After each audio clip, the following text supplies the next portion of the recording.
Horror कहानियां TV. खून की प्यास पार्ट 2। और उसके बाद वो जंगल एक बार फिर से सुमन की चीखों से गूंज उठा। लेकिन आज की रात सुमन की चीखों को सुनने वाला वहां पर कोई भी नहीं था। अगर वहां पर कोई मौजूद था तो बस हरिया, जो कि अब एक भेड़िए में बदल चुका था। सुमन के बालों को पकड़कर घसीटते हुए वो जंगल के बीचों बीच एक जगह पर ले जा रहा था। अगली सुबह गांव में। अरे भाई, पता नहीं क्या बात है, अपने गांव का हरिया किसान और उसकी पत्नी सुमन दोनों गायब हैं। दोनों का कोई अता पता नहीं। अरे कैसी बातें कर रहे हो भाई, ये कब हुआ है? अरे पूरे गांव में खबर फैली पड़ी है। कल रात को दोनों खेत की तरफ जा रहे थे, लेकिन लौटकर आए ही नहीं। तो हो सकता है अपने खेत पर होंगे। पूरा गांव ढूंढ कर आया है भाई। जानते हो क्या मिला वहाँ पर? क्या हुआ भाई? क्या मिला? बताओ हमें, क्या मिला? अरे हरिया की पत्नी सुमन के कपड़े पड़े हुए थे। शरीर का एक एक कपड़ा फटा हुआ झोपड़ी के बाहर पड़ा था, लेकिन दोनों पति पत्नी का कोई पता ठिकाना नहीं था। अरे भाई, लेकिन उसका जो दोस्त है ना रामू किसान, उससे पता करके आते हैं ना। अब तक तो दोनों साथ ही खेत पर जाया करते थे। हाँ, हमें उसके घर जाना चाहिए भाई। चलो वहाँ चलते हैं, चलो। वो सारे लोग रामू के घर पर पहुंचते हैं। रामू अपने घर के बाहर बैठकर हुक्का पी रहा था। आज सारे के सारे लोग टोली बनाकर मेरे घर क्यों आ रहे हैं? क्या कोई मर गया क्या भाई? अरे कैसी बातें कर रहे हो? तुम्हारा सबसे अच्छा दोस्त हरिया और उसकी पत्नी गायब है, और तुम यहाँ बैठकर हुक्का पिए जा रहे हो हैं? रामू ने अजीब सी नजरों से उन सब गांव वालों की तरफ देखा, जिसकी वजह से वो लोग एक बार के लिए डर गए। गायब है? अरे गायब नहीं है, मुक्ति मिल गई है। उन दोनों को मुक्ति मिली है।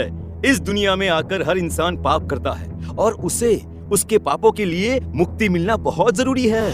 अरे ये कैसी बहकी बहकी बातें कर रहे हो भाई, हैं? और इसका चेहरा अजीब सा क्यों लग रहा है? लगता है दोस्त के मरने का गम बैठ गया है। पागल हो गया है शायद ये पागल। ये बात सुनते ही रामू चीखकर जोर से चिल्लाते हुए कहता है, पागल मैं नहीं हूँ, पागल तुम सब हो। और ये शैतानी जंगल अब तुम में से किसी को नहीं छोड़ने वाला, सबको खा जाएगा। याद रखना मेरी बात। शैतानी जंगल? कैसा शैतानी जंगल? लगता है रामू पागल हो चुका है। हमें यहाँ से चलना चाहिए भाई। चलो। तभी रामू की पत्नी बाहर आती है। नहीं, आप लोग इनकी बात का बुरा मत मानिए। 2 दिन पहले हरिया के साथ खेत पर गए थे। जब से वहाँ से आए हैं तब से ऐसी ही बातें कर रहे हैं। भगवान जाने ऐसा क्या देख लिया उन्होंने, खेत में कुछ भी बड़बड़ाते रहते हैं। लेकिन गांव के लोगों ने कमला की कोई बात नहीं सुनी, और वो सब वहां से चले गए। रात अब धीरे धीरे ढलने लगी थी। तभी अचानक किसी ने धीमी सी आवाज में रामू को पुकारा। रामू, आ जाओ, मैं तुम्हारा इंतजार कर रहा हूँ। और सुनो, अपनी पत्नी को साथ लेकर आना, नहीं तो काम अधूरा रह जाएगा। ये आवाज सुनते ही रामू के चेहरे पर शैतानी मुस्कुराहट आ जाती है। वो धीमे कदमों से अपने घर के अंदर आता है। क्या हुआ? तबीयत ठीक है ना अब आपकी? मैं तुझे अपने साथ खेत पर ले जाने आया हूँ, चल। मैं तुम्हारे साथ कहीं नहीं जाने वाली। मुन्ना गहरी नींद में सो रहा है, और उसे अकेला छोड़कर मैं तुम्हारे साथ खेत पर नहीं आ सकती। वैसे भी तुम्हारे उन खेतों में भगवान जाने कौन सा राक्षस घूम रहा है, मुझे तो डर लगता है। रामू गुस्से में दांत पीसता अपनी झोपड़ी से बाहर आ जाता है, और कमला गहरी नींद में अपने बच्चे के साथ सो जाती है। तभी अचानक रात को रामू की झोपड़ी के ऊपर एक साया वही गाना गुनगुनाते हुए घूमने लगता है, जो हरिया के मोबाइल में बजा करता था। मैं मौत जो बसरी है चारों ओर, जो आएगी कहीं से भी निगल जाएगी सबको। मैं मौत अब मैं छोड़ूंगी नहीं किसी को।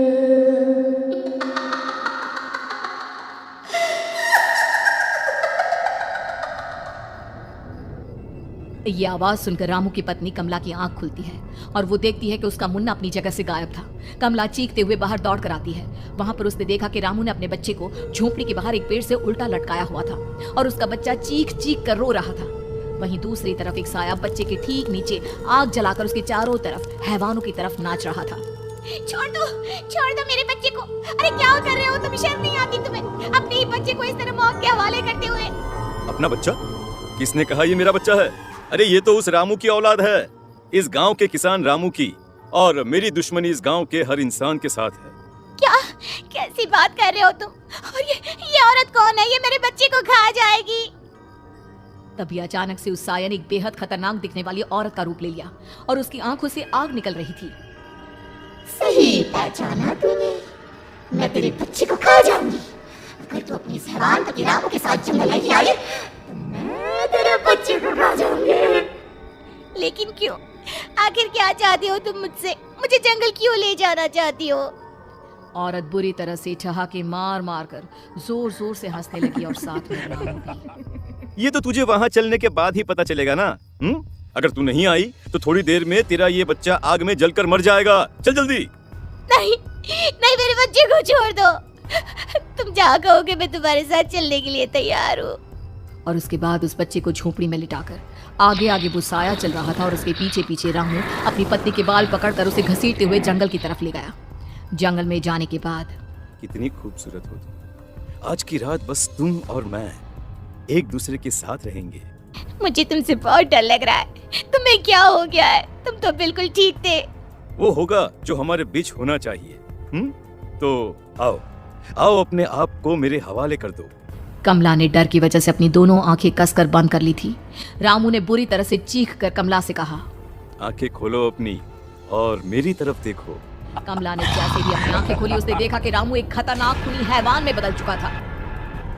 कौन हो तुम? जाने दो मुझे। क्या चाहते हो मुझसे?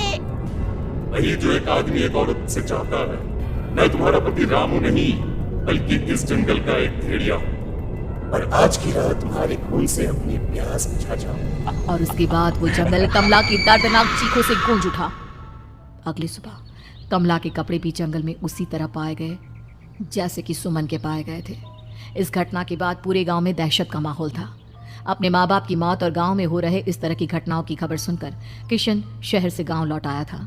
अपने माँ बाप की बेदर्द मौत की वजह से वो बहुत परेशान था। तभी अचानक उसे अपने घर में खाट के नीचे पड़ा हुआ वो मोबाइल फोन मिला जो उसने अपने पापा हरिया को गिफ्ट किया था। अरे कितने प्यार से पापा के लिए मोबाइल फोन लेकर आया था। इसे एक दिन भी काम में नहीं ले पाए। और आखिर कौन है जो गांव में इस तरह की हत्याएं कर रहा है? क्या है इन सब के पीछे? क्या है? मुझे पता करना ही होगा, वरना एक दिन पूरा का पूरा गांव खाली हो जाएगा। इस गांव में एक भी जिंदा इंसान नहीं बचेगा। गांव के लोगों की मदद करने के इरादे से किशन अपने गांव से दूर एक दूसरे गांव में बहुत बड़े तांत्रिक के पास मिलने के लिए गया। तांत्रिक बाबा, अब आप ही कुछ उपाय बता सकते हैं। भगवान जाने हमारे गांव को किसकी नजर लग गई है। नजर नहीं लगी है, किसी ने तुम्हारे गांव को बद्दुआ दी है। किसी सताई हुई आत्मा का प्रकोप है और अब वो पूरे गांव में किसी को नहीं छोड़ेगी जब तक उसकी आत्मा को शांति नहीं मिल जाती। अरे लेकिन ऐसा कौन है बाबा? किसकी आत्मा है और कैसे मिलेगी उसे शांति? मौत है, मौत कहीं से भी आएगी और सबको निगल जाएगी। इससे बचने का सिर्फ एक ही उपाय है, लेकिन उस उपाय को करना आसान नहीं होगा। जो भी उस उपाय को करने की कोशिश करेगा उसकी जान जा सकती है। भले ही मेरी जान चली जाए, लेकिन मैं अपने गांव के लोगों की जान बचाने की पूरी कोशिश करूंगा बाबा।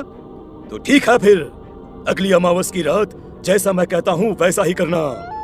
अमावस की रात तांत्रिक के बताए अनुसार किशन अपने साथ केरोसिन लेकर जंगल की तरफ चल पड़ा। उसके हाथ में देवी के मंदिर का सिंदूर भी था। किशन जंगल के बीचों बीच पहुंचा। ये देखकर उसकी आंखें फटी की फटी रह गई।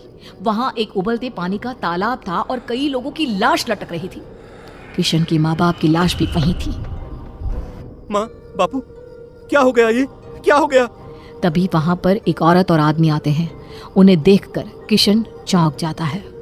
गोपाल काका, आपकी तो 5 साल पहले मौत हो गई थी। और निर्मला काकी, आप? मौत तो हो गई थी, लेकिन तुम ये नहीं जानते कि हमारी मौत कैसे हुई थी।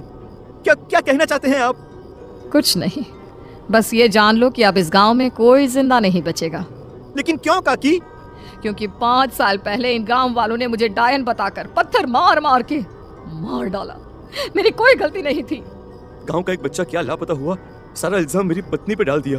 और जब मैंने निर्मला की जान बचाने की कोशिश की तो मुझे भी मार डाला। आपके साथ ये बहुत गलत हुआ काकी, लेकिन आप जो कर रहे हैं वो भी सही नहीं है ना? तुम यहाँ से चले जाओ वरना तुम भी नहीं बचोगे।